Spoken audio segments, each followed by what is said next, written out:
Hello, today I'd like to bring a topic that was significant for me last year, and I was remembering it today. So I'd like to talk a little bit about this. By the way, I'm feeling tired a little bit, but I would just like to leave the registration here so I can, I don't know, maybe access access it in the future. I also remember last year this being important. It's not a real life problem, but it's just something I got in touch with that was, I didn't understand it at the time, even taking it to my therapist, but it was painful for me to get in touch with. It was something painful for me to get in touch with. Mm, and yeah, I'd like to talk about this. Nothing happened in the sense. I don't know why, but I remembered of it strongly today, and I would like to talk about this, okay? So, I would like to. The thing that affected me last year was the trilogy, The Infernal Devices. I first read it when I was from my 12 to my 14 years. I read almost all Shadowhunters books from Cassandra Clare. I used to really love it.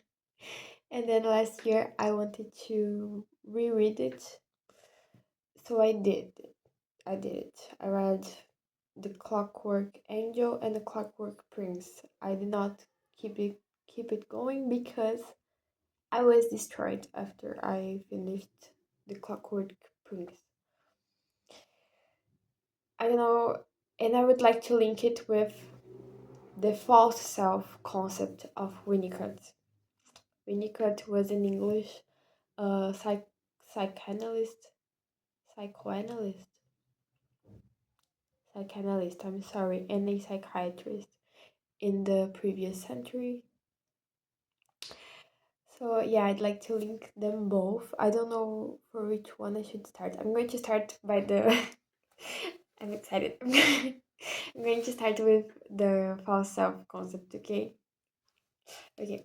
So, the false self concept, I first got in touch uh with this concept with my one of my therapists.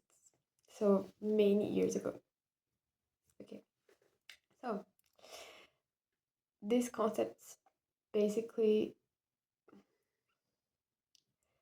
sorry, let me restart it. A false self would be, and I made some notes here. A false self would be, for Winnicott, the denial of the opportunity to be fully oneself in their earliest years of their life. So the false self would be something initially developed in the first earliest earliest years of someone's life. Okay, what would be what would represent being one full self, being demanding, being comfortable expressing their anger, their emotions, having space to be emotional, having space to be selfish as a baby and as a child needs to be. Uh, yeah, I I believe this. I think some people don't believe this. So yeah, it's open to discussion. But Winnicott says that a baby and a child need to have these spaces. They need to have to sorry, they have to go through these stages of yeah, being selfish, having their caregivers' attentions, having their caregivers' attention and respect and time and validation. Okay. So Winnicott says that this child is going to develop when they don't have space, when they don't feel seen. They're going to develop masking a mask as a coping mechanism. So I'm not loved for who I am. Therefore, for me to be tolerated, for me to have a safe space to exist, have to act differently and I have to force myself not to show my true colors. Okay. Um, so the false for a self for a false self to be strong, everybody has a sense of false self, okay?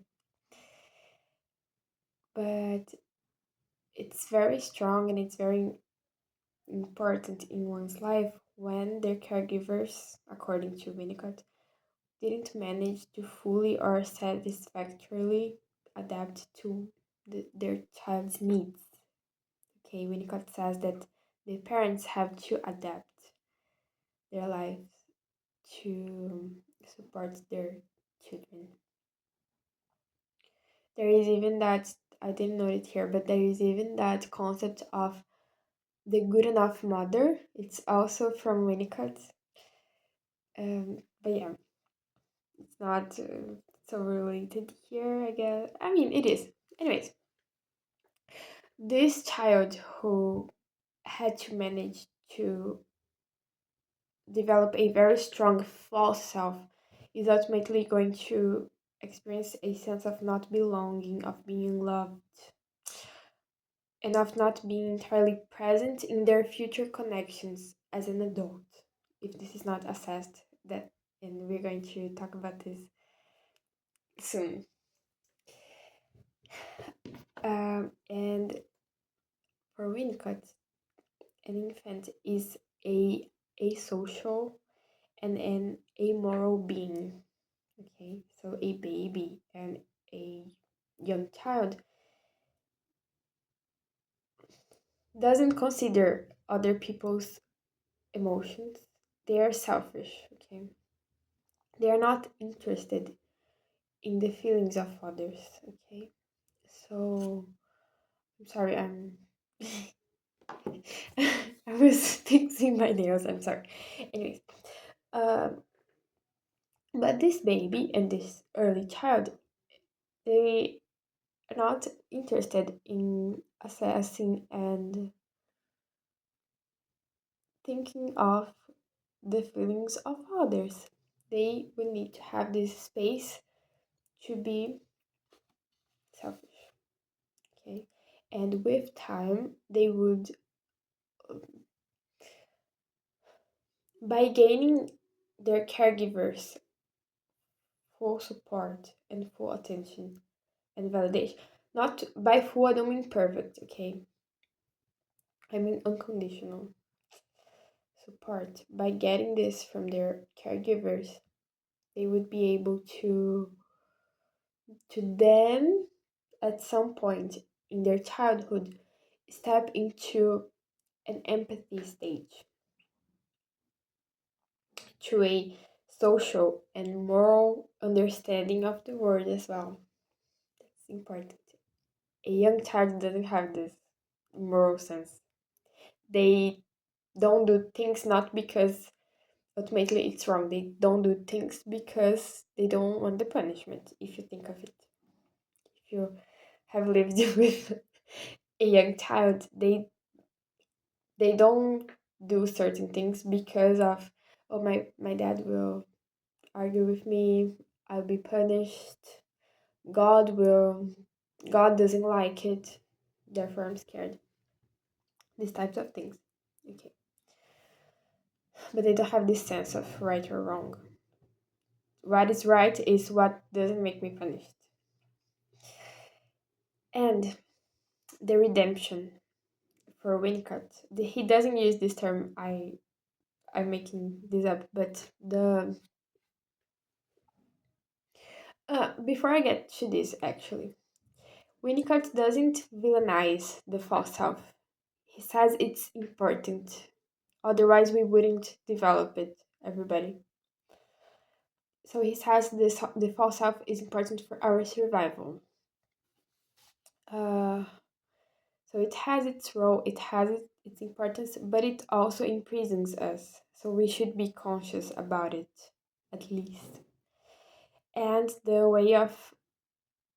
um, the way for us to have a healthier relationship with our false selves, and no longer letting it imprison us would be by finding ourselves a safe space. He mentions the therapist, so I'm going to use the therapist figure here, but it's pretty much a safe space where you can regress through stages of your life before that false self was developed. It is what many people call nowadays healing your inner child, if you think of it. He doesn't say this, but I guess you can make an association of these terms. Uh, so it is pretty much a place in which you're going to feel safe and be allowed to be vulnerable. You can cry, you can shout, you can ask for help if you have to. You will be a difficult person, and the therapist figure will take it. Okay. And then by consistently living in this environment, the demand to the false self becomes more bearable. What the false self asks of you becomes more bearable. It becomes more bearable embodying it and dealing with it. Because there is, after all, a place where I can be truthful and where I am accepted. Okay, now having explored the Winnicott theory a little bit on the false self part, I'm going to talk about the book. Okay, so the book pretty much talks about a young girl who, I don't know, she must be like 16, 18, whatever, something like that. She's a girl, she ends up getting to a place called the Institute. It's a magical place. Okay, so she's living there with beings. They are like human like beings, but they are not fully human, so they are called shadow hunters. And she is there. Okay, I'm not going to talk much about her. My focus here is Will, the character. There is this man called Will. He is I'd say a little bit intriguing at first figure. He he's a person full of disdain in the way he speaks. He can be like verbally aggressive. He can be perceived as an unbearable person. After all, he's full of sarcasm. He portrays himself in a way that he seems to be a womanizer. So he's all that. Okay. In the book, we see him taking very questionable attitudes. So he lives in the middle of the night, live in the middle of conflict, and he leaves his mates there struggling with things or being worried about him. And yeah, at the same time, I felt something intriguing, like I said, about him. And we in the first book already, we started getting to know a little bit more of his journey. So we not only got the girl's point of view, but this man's point of view. And we go with him, for example, to where he goes at night. I'm going to already I'm going to already talk about what happens at the end of the second book, okay? At the end of the second book, we find out that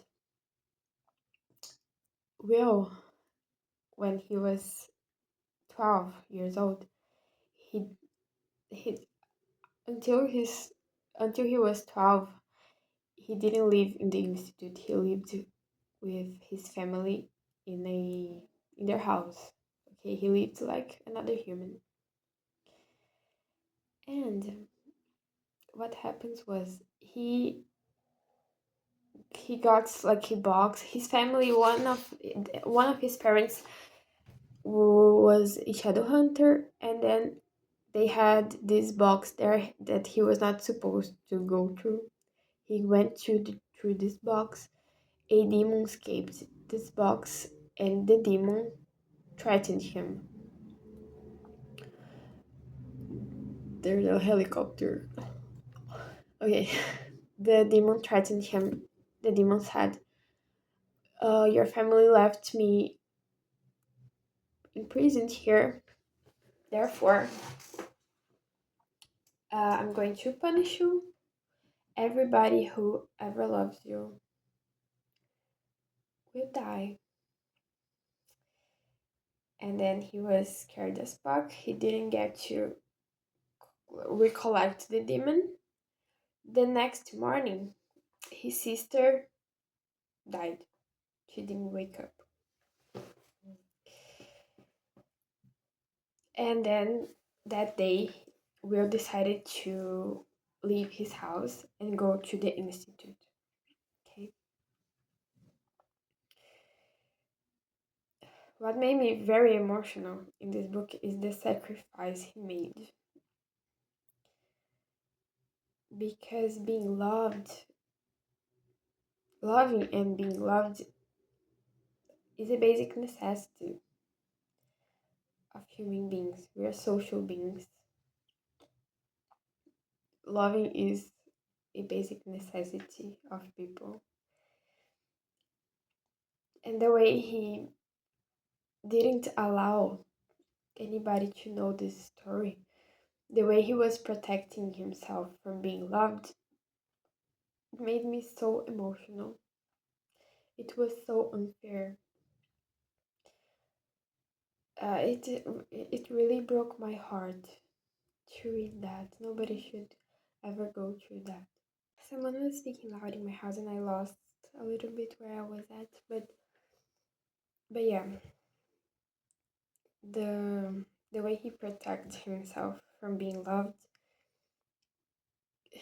is by itself an immense gesture of love. When he arrived at the institute, he didn't know anybody. He didn't personally care for anybody because he didn't know them.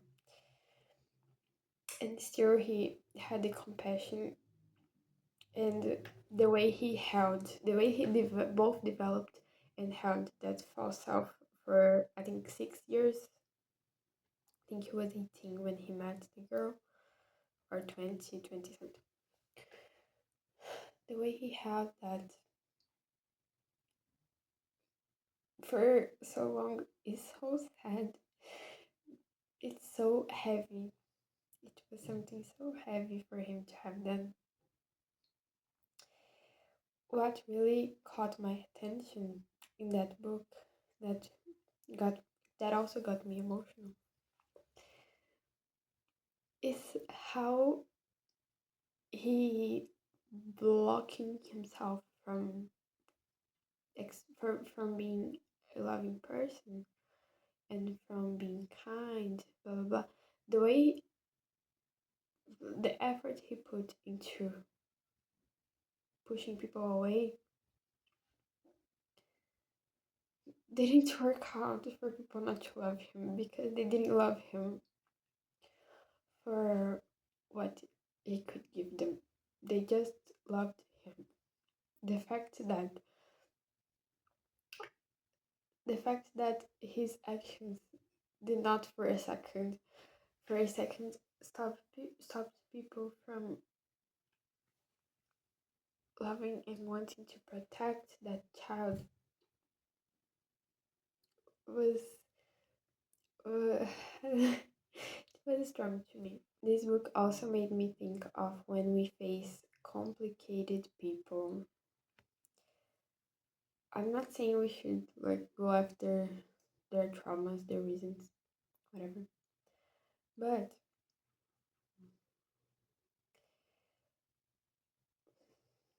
I think there is always so, there is that saying, "Oh, hurt people hurt people." So I always think that, and there is also that phrase. I don't quite remember the quote, but it's something like, "Who very much forgives, was very much loved." It's something like that. I don't know why. It's like 11 p.m. There are many interruptions. I didn't even want to cut this video, and I'm going to have to see. But yeah, I think this is pretty much what I had to say. I'd probably have a little bit more of an insight, but feeling tired a little bit, and I don't know why, but I felt I don't know why, but I felt I remembered this this book, and I felt it needs to record it. So so yeah, bye, future me. If anybody watches this video, thank you.